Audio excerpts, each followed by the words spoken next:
Hi friends, সেদিন ছিল আমাদের পাড়ার দুটো বিয়ে বাড়ি। তো সকালবেলা দেখছি যার বিয়ে সে হচ্ছে গায়ে হলুদের আগে ফটোশ্যুট করছিল।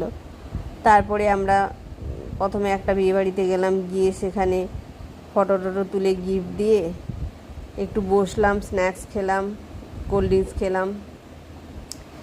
কারণ আর একটা বিয়ে বাড়িতে যেতে হবে, তাই আমি তাড়াতাড়ি করছিলাম, কারণ সেখানে আমাদের সব পাড়ার বউরা দাঁড়িয়েছিল, ওরা সব একসাথে সব গল্প করবো, ছবি তুলবো বলে। তো প্রথমে ওই বিয়ে বাড়ি থেকে এসে আবার অন্য একটা বিয়ে বাড়িতে গেলাম, সেখানেও তাকে গিফট টিফট দিয়ে ওখানে একটু ছবি টবি তুললাম। দুজনকে খুব সুন্দর লেগেছে, এত সুন্দর সাজিয়েছে, ডেকোরেশনটাও ভালো করেছে, আর বউদেরকে যে সাজিয়েছে খুব সুন্দর। তারপরে একটু আবার এখানে এসে সবাই স্ন্যাক্স খেলাম, খেয়ে ডিনারে বসে গেলাম। তারপরে সবাই মিলে একটু গল্প